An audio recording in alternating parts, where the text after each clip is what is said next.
Good morning from Hong Kong. I'm Alice Meng, Executive Director of Asia Society Hong Kong Center.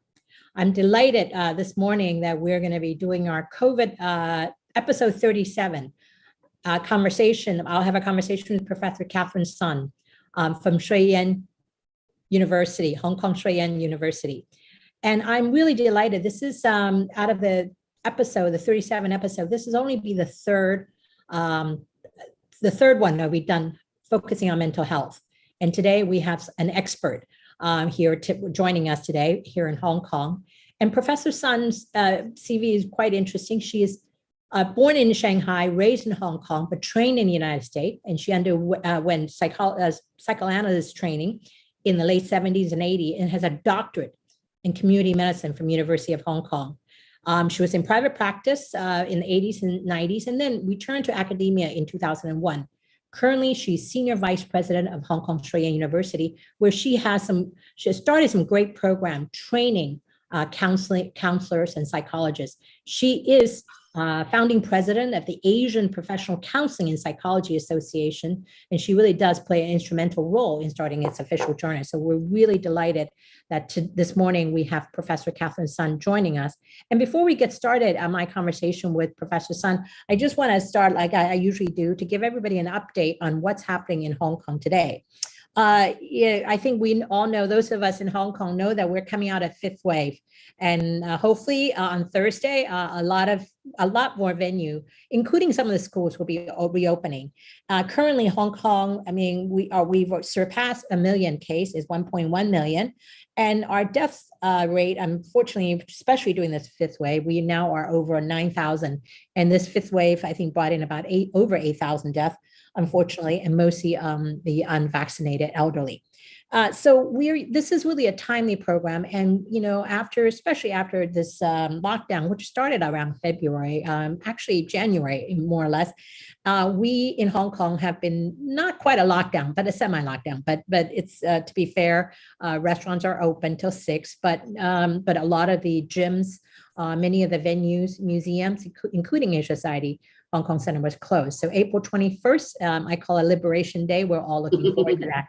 So I think, especially after this last couple of months, that we've been having a lot of time to ourselves, and especially the young. So we're going to touch upon this, especially the mental health impact on the young. But I want to start off by asking Professor Sun about her work and her observations in Hong Kong in your 30 plus years in this field, your observations about Hong Kong and mental health even before COVID.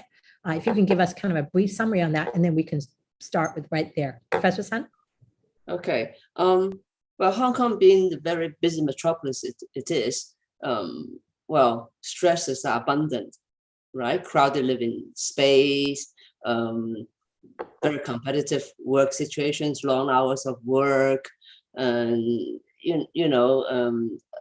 bleak futures, etc. These are stresses that have always been with us. But with the pandemic, now you add in a very substantial element of uncertainty and disruption, then everything goes amok, right?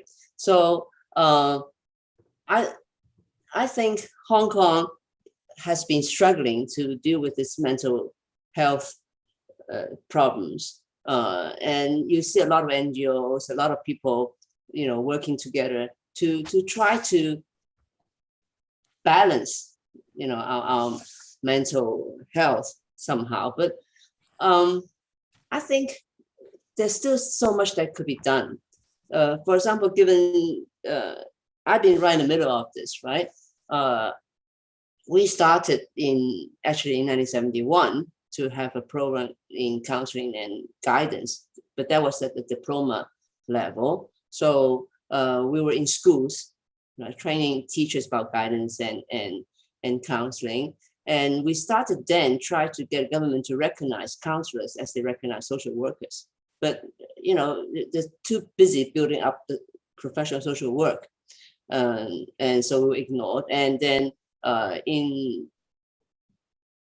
after year 2000, when we became a university, we have bachelor programs in counseling and psychology, and we started this Asian Professional Association for professional counselors and etc. And I also joined in an Asian Pacific Rim Federation of counselors. I was the founding president of that association as well. And as I told Alice earlier, I've been trying to push for the past 3 decades to get governments to recognize school counselors. But, to no avail, and it's just not a priority. It's not to criticize the government, but why is not mental health a priority? How can that be? We call ourselves a developed society, but we don't put any emphasis on mental health. And I asked Alice, I said, when you were a kid, were you taught about resilience? We taught about stress and how to deal with stress? She said no, and it's my experience too. And I think these things should be part of the formal education that young kids receive, because it is vital to our balanced life, to our survival. Even look at the pandemic, everybody's depressed, right? You go out on the street and say, "Are you depressed?" Yes, I'm depressed, right? And but the depression, sometimes the dangerous side of depression is an agitated depression. You're angry, you're frustrated. And when it's an agitated depression, you strike out. So there's a lot of family violence and a lot of, fighting among the kids, etc. That's bad. So, we are in a very bad situation here. Right. I think one of the things can you move your camera so we can see your full face? So you have a beautiful face. Thank you. That's great. That's fabulous. One of the things I wanted to kind of brought to mind when I was doing research is that I think it was March 31st that I read that Hong Kong Jockey Club Center for Suicide Research and Prevention at Hong Kong U found that the suicide index from March 1st to March 11th to 18 was 4.03 deaths a day. And they have said it's reached a crisis level. And this is because of COVID, partly because of the fifth wave. But even as you said, pre-COVID, Hong Kong was already a very stressful city. And then we also went through a year of unrest with a protest. And like you said, I think people sometimes feel there's no future. So the depression, and I think you're seeing it, and every day you watch the news, there is some sort of either suicide or violence among family members. And I find that interesting watching what's happening in the US. The violence is usually gun violence. You're seeing also increase in it, but it's violence done to other people. In the US or the West. But here in Hong Kong, or maybe, I don't know if it's in Asia, I don't want to generalize, but in Hong Kong, at least I see the suicide rates, and especially among the young. I think I came back from Hong Kong about 10 years ago, and that's something that I've often see. And it's also true, I think, sometimes among Asian Americans because of pressures from family and about schools and so on. So how do you, and then what you said about the counseling for school students, how come it's not a priority? In Hong Kong, we've heard the government said, there's plenty of money. And, and also you mentioned earlier that we here in Hong Kong, and in some ways, Hong Kong is not just Hong Kong, but also China.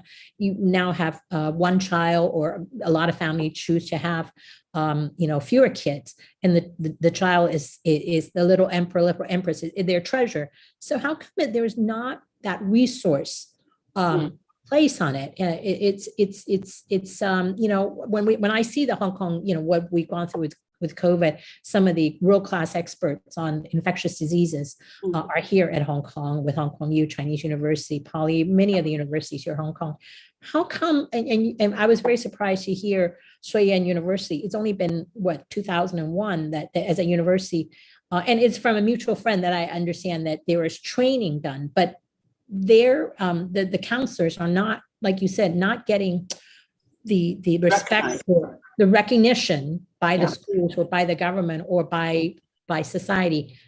Can you kind of talk about that a little bit? Why isn't Well, schools recognize counselors, to recognize our graduates. As I told you, we've been training since 1971, but they were diploma students. And in 2000, we started to produce degree students. But we've always been exporting our graduates to schools. Schools do get subsidies to employ what they call counseling personnel or teaching assistants, etc. But those are not permanent posts, and therefore not attractive, to graduates. And there's no career pathway.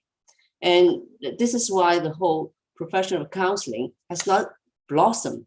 If you have a career pathway, there's people are more likely to stay in their career and develop a career and blossom that way, right? So I think the government is not recognizing us, but the schools are recognizing us. We have in a lot of schools, we regularly work with about 100 schools where we send out students to receive their internships. They're very appreciated, and they're employed as counseling personnel, teaching assistant, etc.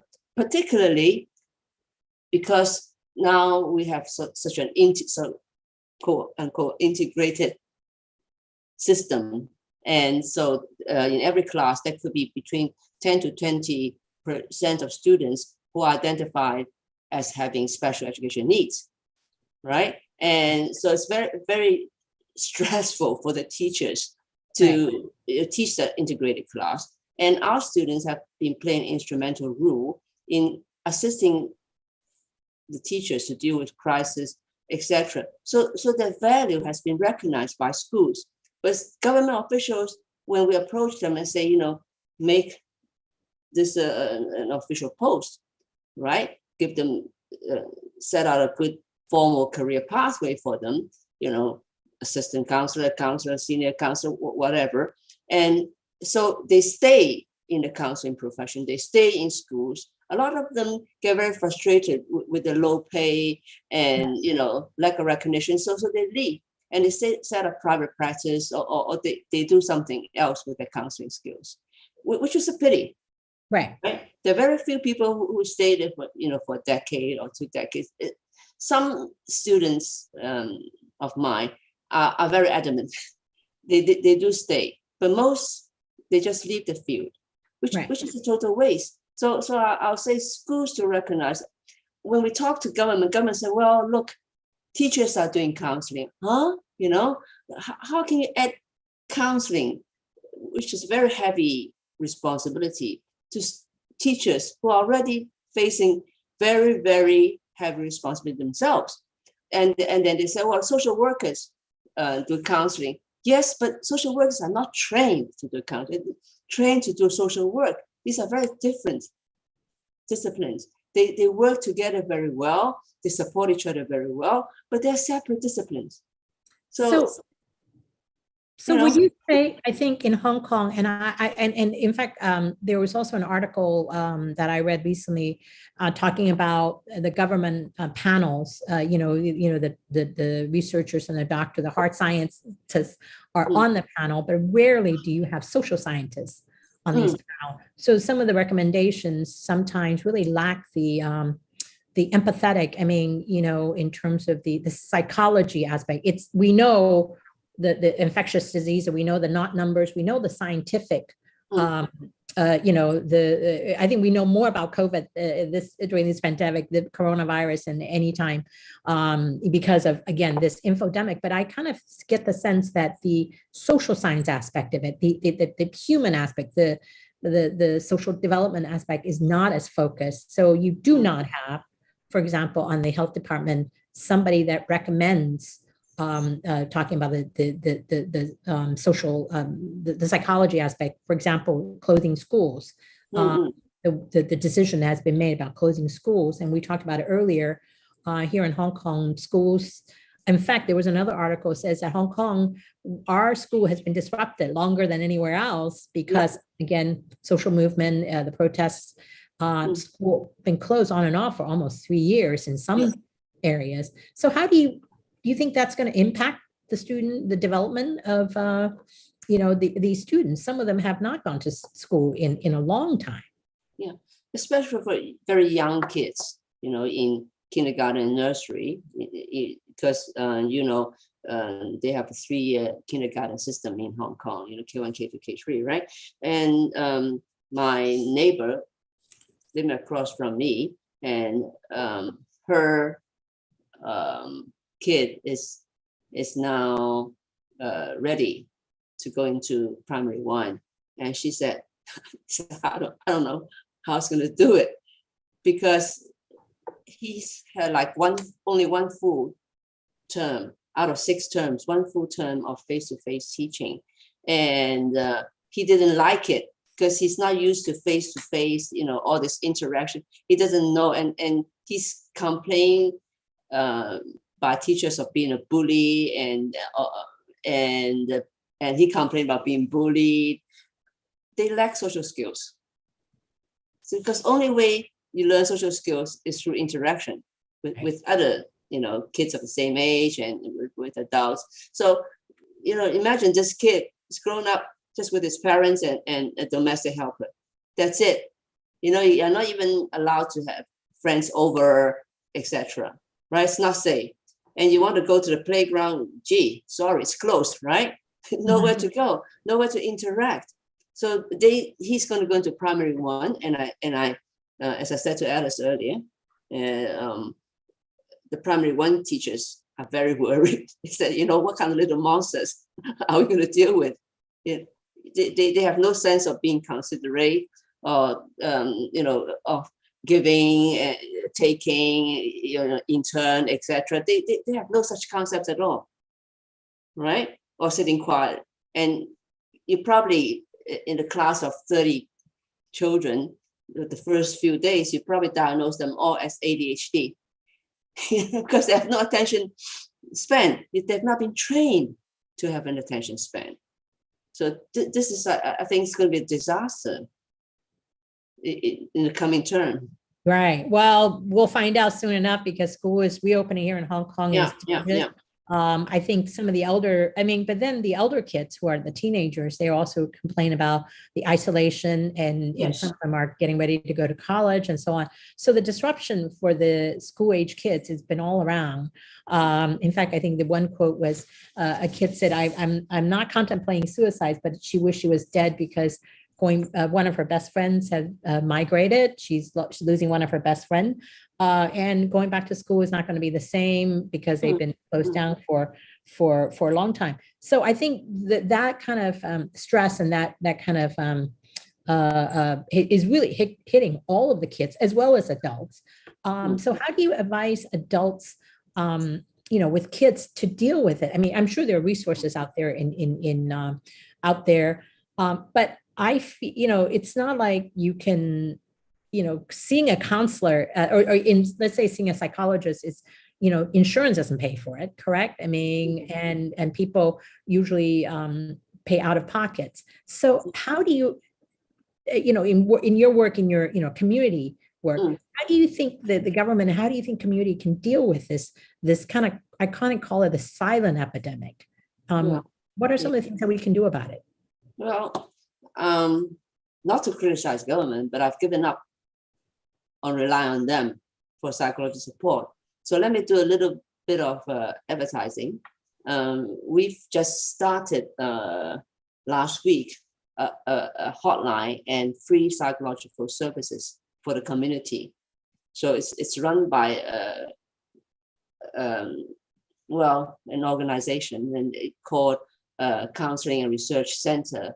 The CRC is operated under Shue University, but it's an independent sort of corporation, and it reaches out to the community to offer services. So we set up 50 hotlines for people just to call in, and also if once you call in and it can't be solved over a hotline conversation, then you're referred, for 30-minute sessions of psychological intervention free of charge. We're running the service for 2 months to start out with. out of own pocket. We not ask for resources from the government or from any donations from anyone else. We just think this is something that we can try to do for the community, and hotlines have been quite busy, and and I hope more psychologists or people trained in psychological counseling would join the hotline to offer this kind of services. And the interesting thing is when I talked to one of the kids running the hotline, and he said it's actually very beneficial to her as well. She suddenly realized that, gee, I'm not alone, Yes.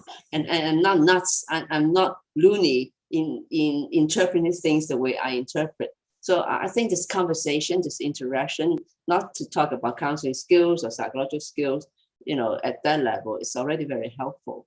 So I do encourage, people to use it. We'll share that information in our EDM in the future, and so people can find out about it. But I think you're right.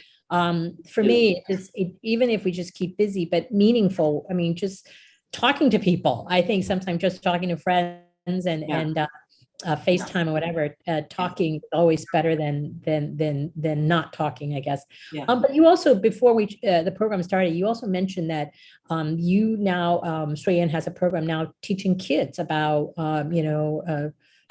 dealing with this. Play therapy is something that you.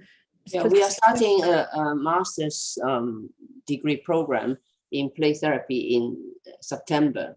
We've been preparing it for the past 5 years, to get the right people together, the right program together, the right advisors, etc.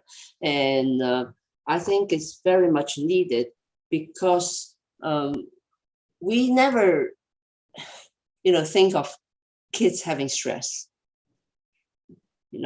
because, well, kids are actually more resilient than adults, but kids do have stress, but they just express it in very different ways. I remember an incident from many years ago when my niece was very young, and she suddenly said, I don't want to go out with you on Sundays to any place which is very far away from home. And I couldn't, for the life of me, understand why. And it turned out it's kind of funny because we went to the new territories, right? And she needed to go to the bathroom, but there were strangers around.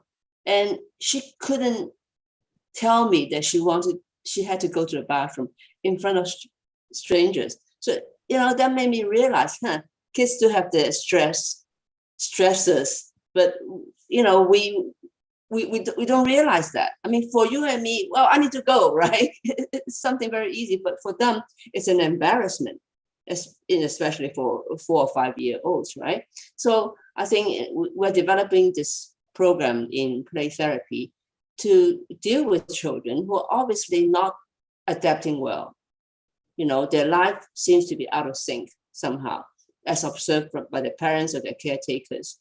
And through play, because play is a very natural medium of communication for children. So if we play with them and watch them, when they play, then we can start to tease out the stresses and help the kid to learn to deal with the stresses. So we're starting this in September. Yeah. Great. I think it can't be soon enough because I understand right now with all the playground closed, hopefully it'll reopen on the 21st. And it just has been, but how do you advise parents? It's stressful on the kids. But parents, one of the questions that's coming in from the audience is how do you, in terms of what should we, as a parent, what should we avoid? I mean, what are some of the things that parents can do to help kind of the kids see through this really develop mental health in a healthy way? Yeah, I think from a more dramatic point of view, we have to realize that the biggest stressor in these times is uncertainty.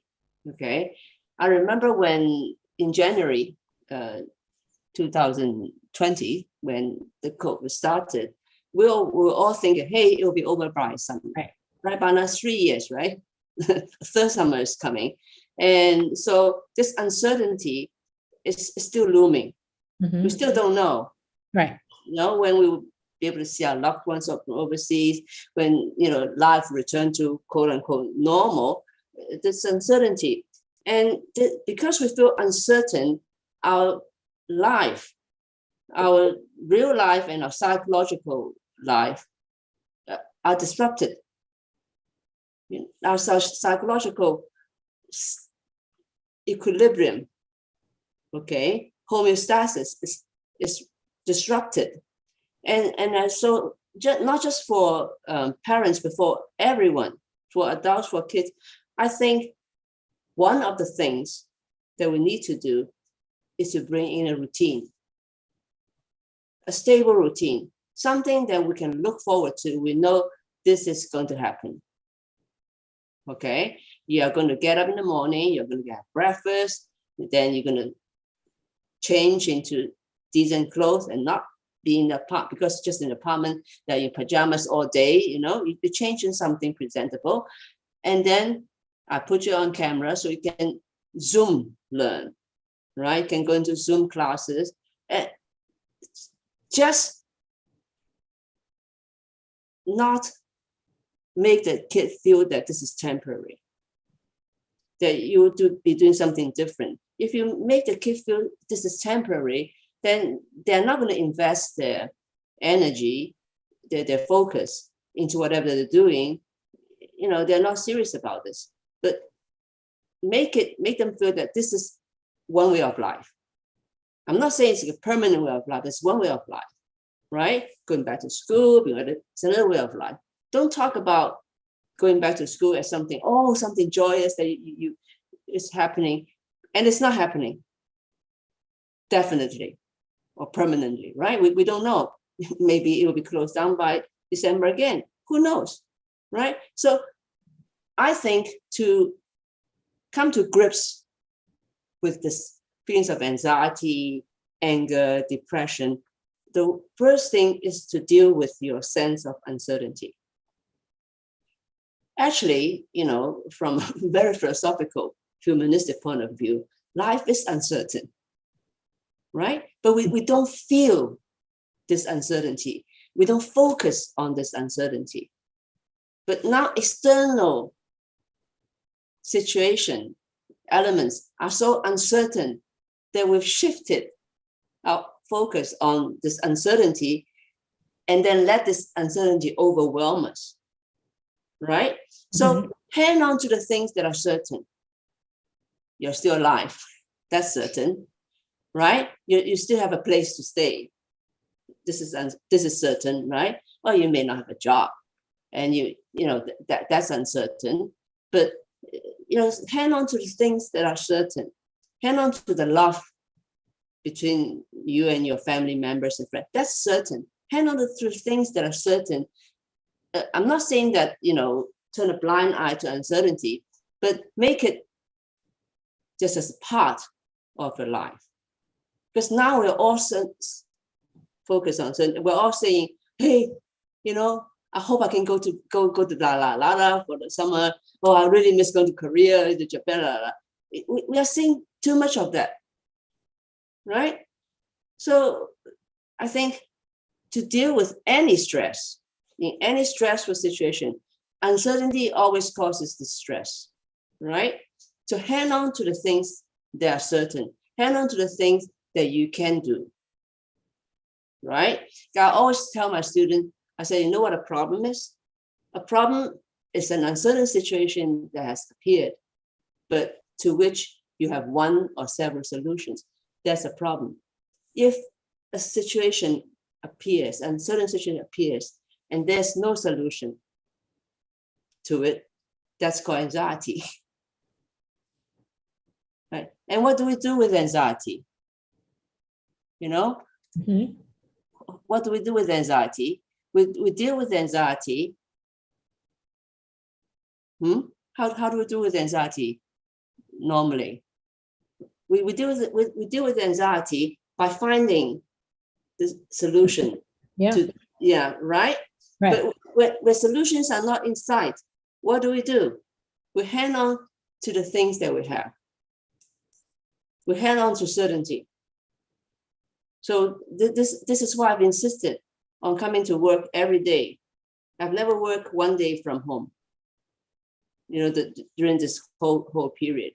I know some people may enjoy it, they think it was fun, but, for a lot of my colleagues say, after a while, it gets me down working from home, working in my pajamas. I can understand that because we've had to work from home, but I find myself, I get more things done, more productive in the office. And you're right, working from home, you sometimes turn off the camera and do the Zoom calls or whatever, which is not exactly. Makeup on, So I think having that routine, having that regularity. But one of the questions from the audience, which is interesting too, is it says schools resuming. What advice would you give to the teachers and educators who are handling some of these their charges, their students coming back? How do you advise the teachers? Well, my advice to the teachers is the teachers have to deal with their own stress first, right? They have to come out from this feelings of anxiety, uncertainty, being depressed, being hopeless, feeling helpless. The teachers have to deal with themselves first.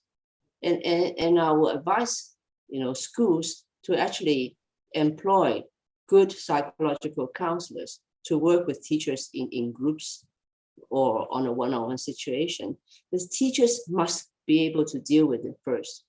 They must become a rock to the students, a rock of strength, a rock of stability, a rock that emanates hope, right? Because without that, if the teachers are very vulnerable, understandably they are, and they have the same sort of mental state as the students, it's not going to help, right? It's a vicious cycle. Everybody gets more anxious, right? And so in a classroom, you establish a classroom routine. You make it very clear when you come into my classroom. Number one, put away your cell phone, for example, right? Sit quietly. Don't disrupt your neighbors. Look at me when when you're invited, then you can speak. Set out the rules of engagement. Provide a stable environmental routine. So, we start a class like this and and then last 20 minutes, you can ask questions, and then you give them homework, and then tomorrow you hand them homework. Inject that routine into the students, make it very clear what's expected of them, and let them know what they expect from you. So, be that rock. And I think it will help students to settle down more quickly.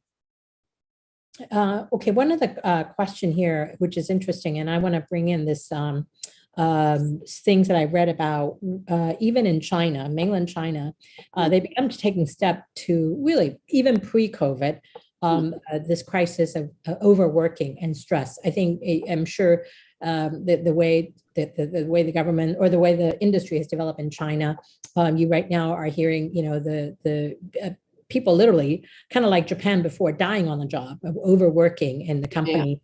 The rules that are rules of engagement in these growing industries, and even the government in China are kind of cracking down or taking step to address stress and mental health, especially related to workplace.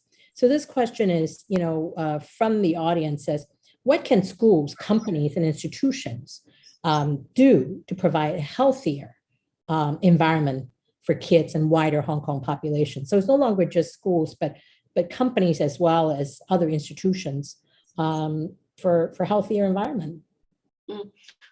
I think we have to put in personal growth programs, into schools, primary schools and secondary schools. It's very important because in very different developmental stages, you face different situations, different challenges. And if you can have like personal growth groups when you're with your peers and it's led by an experienced teacher or experienced counselor, that's very important. Because in China, I was very shocked to find out that that's 20 years ago, that in the larger corporations, they have in-house counselors. They actually have people, who've passed their certificates or diplomas in counseling. They used to have a three-tier examination, tier 1, tier 2, tier 3. And if you pass those, then you're qualified as a counselor by the Labor Department, and then you're employable. So the companies actually employ them. And in big corporations, they sometimes have a team of 6 or 8 counselors working closely with the HR department to provide this sort of service, which is very reasonable, right? And so one of the things that companies can do is to have the HR manager, the HR person or HR team be trained in basic counseling skills and be trained to know when you should refer. I think that'll be very helpful, for workers to deal with stress, or for companies to, as part of the package, to actually pay for counseling services, because counseling they're not recognized by the government, right? Counselors, so you don't get any insurance coverage, for receiving psychological counseling, and I think this is one of the things that companies can do, and I think for schools you need to have somebody in-house who's trained in psychological counseling, who can train the teachers, to be observant, not to actually do the counseling because teachers are too busy, right? But to know when the kid's in trouble. He's not just being naughty, or he's not just being too quiet or too shy, to be able to observe that and do something about it.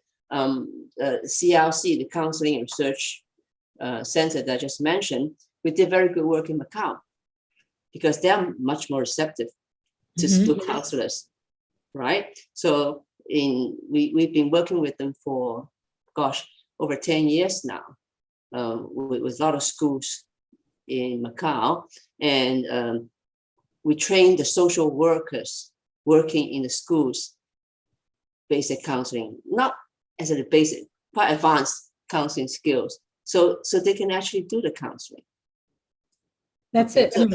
When you said about companies and HR, I think that's a great idea. I think sometimes HR, employing employee, it requires quite a bit of psychology and motivation and so on. So, but I think there are organizations, companies especially focusing on it. But you're right, mental health, it's also health. It's not just taking a sick day. I think sometimes mental health day, which I have recommended to our colleagues sometimes, it really does. It's sometimes focusing on your mental health. Colleagues that appreciate it. One other question from the audience was really interesting. It says at your SOEN University, what are some of the major contributing factors for your student stress? Is it not being able to find, like you said, the career path, but your student stress? My students, what are stresses? I think they sense that they're in a sort of politically unstable environment now, right? And take an example. One of our flagship programs was in journalism and mass communication. We used to have for any single cohort around 200. That's dwindled now to less than 100 because kids don't see a future in journalism, right? So this uncertain environment is a stressor for students, and they go for something like history. At least I can be a history teacher, something more certain. And the academic success or the lack of it is always a stressor. right? You don't do well. And sometimes it's not from lack of effort, but some people just don't learn well in a formal environment. That's an ongoing stressor pre-pandemic, during the pandemic, and particularly during the pandemic, because if they are not good learners, just imagine how bad they can get when you have to learn, via Zoom. So that's added stress. And of course, in universities, young people fall in love or fall out of love. So intimate relationships may also be a source of stress, right? A girl who's never been asked out for a date, that's a major source of stress, right? And being dumped or being labeled as la la la la la. These things also stresses, and bullying, of course, go on. Not the same as in high school, but I'm sure there's bullying. Verbal abuse, psychological abuse. These are also stresses that my students will face. It sounds like nowadays, the other day I was attending a program like this with the American Chamber and hearing from the students and as well as parents and teachers. One of the issues, because I have no kids, is like one of the things that they're dealing with in high school, or, sexuality too, identity. These are things that, again, maybe we dealt with it differently when we were younger, but nowadays, because of social media and all sorts of different outlets, I think some of these topics maybe arrive on the kids' doorstep a lot earlier than when it did, Yes. half a generation or a generation ago. Yeah.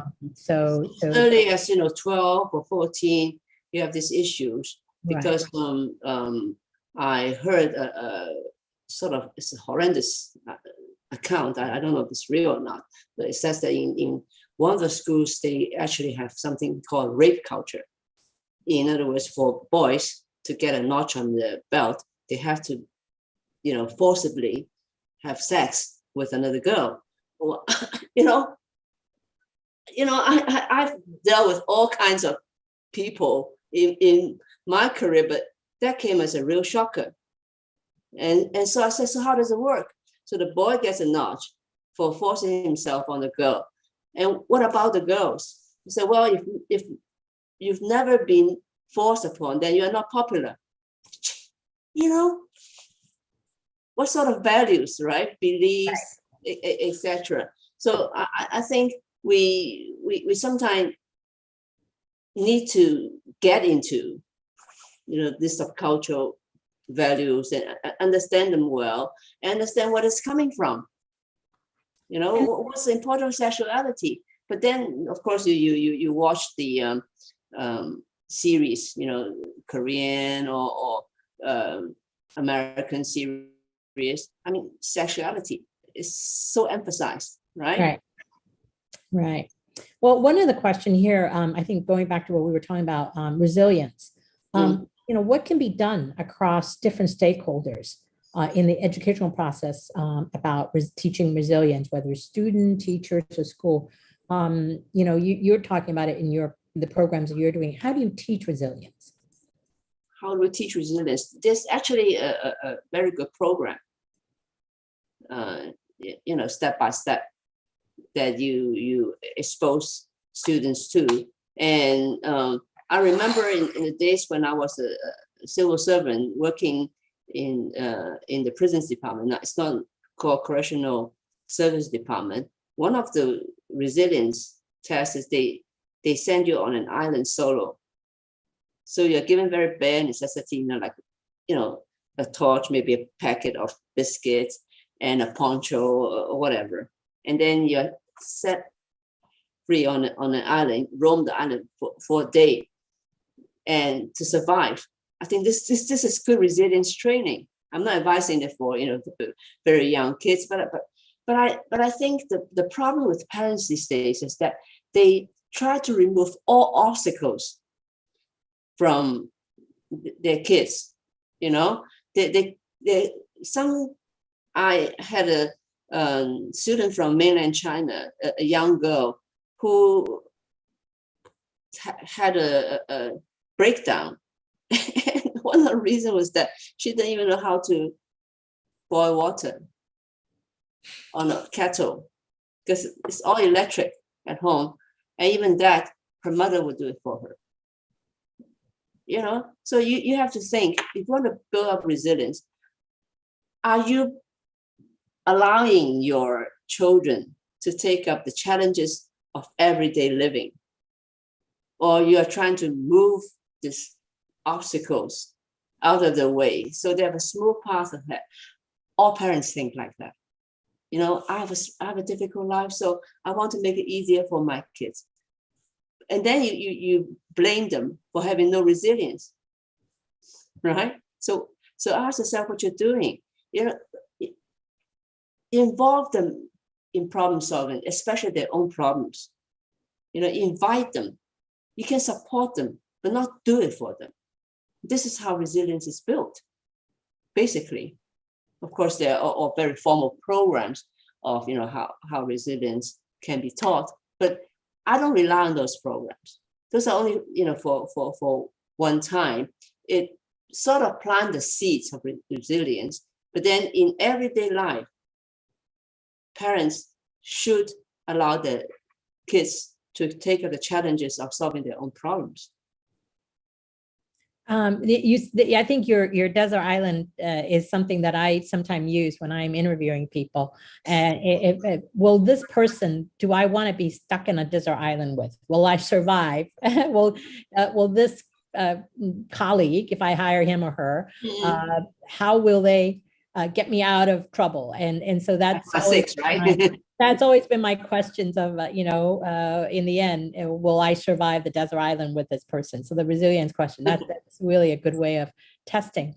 But how do you get parents to change their mind? I think, you know, parents, again, like you said, many of these kids now here in Hong Kong, as well as China and in the US, my own sibling, we have, my brother got married late, has one daughter. And again, they are, she is a little treasure. How do you teach parents to change their mindset? And in fact, recently here at Asia Society, we've been working with St. Paul College, and we've been talking about future of education. And we have involved the parents. Right now, sometimes students want to do certain things. For example, maybe they want to study psychology, but parents want them to become doctors because it makes more money. But how do you get the parents to change their mindset, you know, planning, because they want the kid to have a better future? So how do you teach the parents? Most parents are such hypocrites because we ask them, what do you want for your kids? Oh, I just want them to be happy. And then they turn around, you can't do psychology, you got to do medicine, right? And so I think the first thing parents need to do is really to come to grips with themselves and really, really think about what I want my kids to be. You know, when they're 20, when they're 30, when they're 40, what do I want them to be? What kind of person do I want my daughter or son to be? So that's a goal. And then relate that to whatever you're doing with your kid. If you want them to be happy, well, what do you think will make your kid happy, or what makes you happy, right? Okay, having a good job, having a good income. Okay, that's fine. What else? Or having good relationships, right? To be liked, to like, etc. So have them write down all these things they would like their kids to become, to have, and say, now, what are you doing to make this happen or not happen?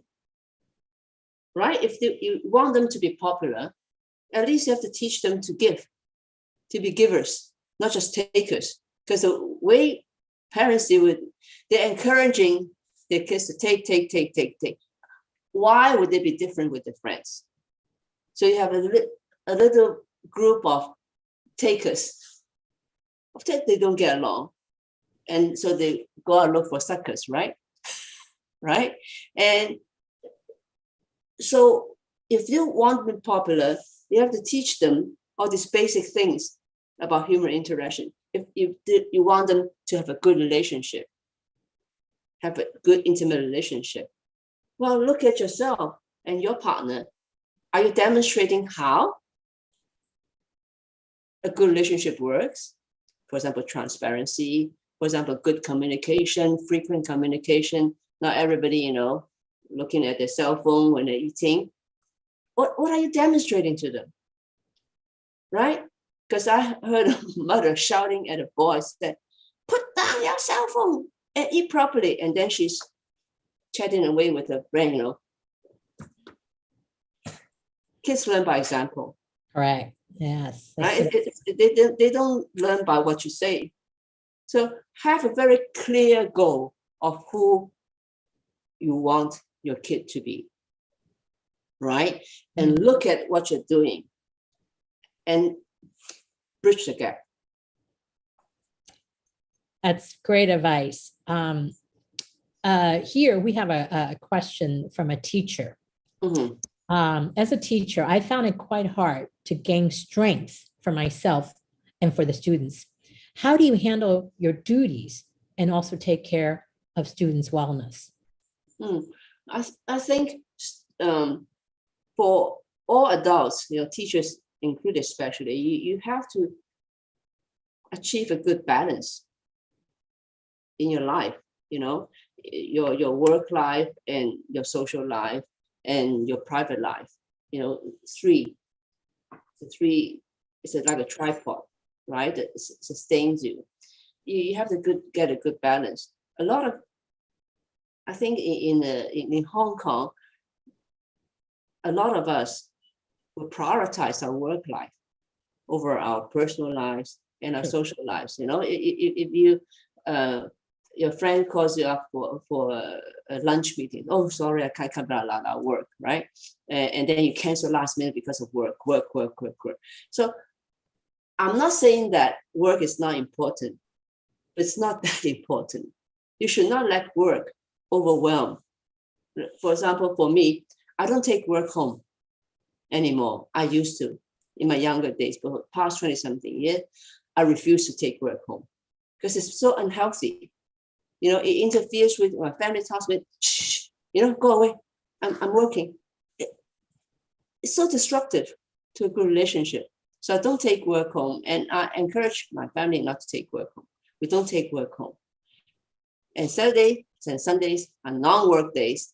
Personal days, I do my laundry, I do my washing. I go out with friends, we go hiking, whatever, play mahjong.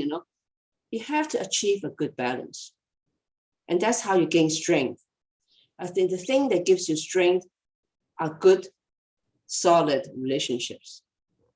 If you're in a relationship that make you feel alive, make you feel loved, make you feel wanted, that gives you so much psychological strength.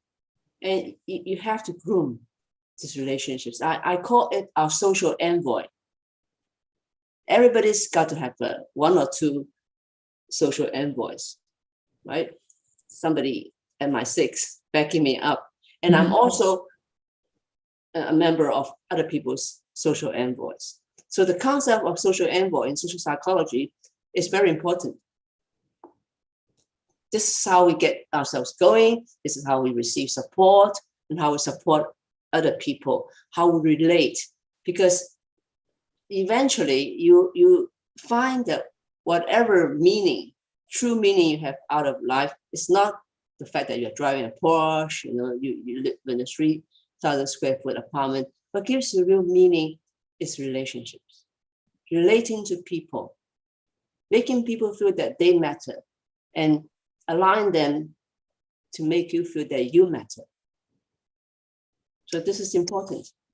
Good advice. That's advice I sometimes try to give to my colleagues, and because my rule of thumb is we work in, you're right. Yeah, we work, I think we spend more time sometime with our friends and with our colleagues than sometimes with our own family. Yes. And Yes. because 8 hours a day, right? Yeah. So, and so I think sometimes just getting along with our colleagues, it makes life a lot easier than not. But Yeah. I think whether they take the advice or not, that's really up to them. But we can only do by example, as you say. But now what you said is so true about taking, I try not to, but right now with working from home, parents are taking work from home. The kids are doing Zoom school from home. How do you now balance that? I think you mentioned, going out hiking. I have a friend who, with his kids, I think they've hiked every trail in Hong Kong. So I think but now how do we get through this? I mean, we still have, who knows, like you said, there's still uncertainty. We don't know how long those last, but how do we continue this? I think Dr. Professor Leung has said this is a marathon, not a sprint. I think some of us are hitting the wall of, we're not even halfway there yet, maybe, we don't know. So how do you continue that, those things of keeping each other going for the next, weeks and months? Yeah. Set up a good routine for yourself. So back to my original point, even though working from home, you put on a decent t-shirt, right? And as if you're going to work, and you start working, not just because you're at home, you don't sleep until 10 and then start working. You get up a decent normal hour that not talking about office hours being normal, but whatever's normal for your body, right? Because you're most productive in the morning, right? And so you start at 9 or whatever is comfortable for you, and then you break for lunch, or you break for tea and break for lunch, and then you resume work afterwards and break for tea, and then by 5 or 6 you said, let's call it a day. You don't work until 2 or 3 in the morning. So I get very annoyed because some of my colleagues think, oh, they're working from home, they have no routine. So they ask me, this is urgent, 1 in the morning. I never respond. Deal with it, right? So I think we support each other to have this routine, have this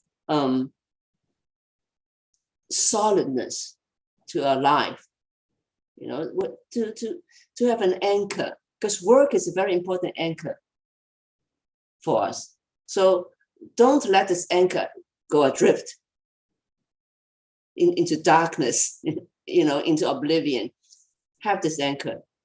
So routine is very important, even because in my experience, for example, working with depressed people, the first thing I have to do is to set up a good routine.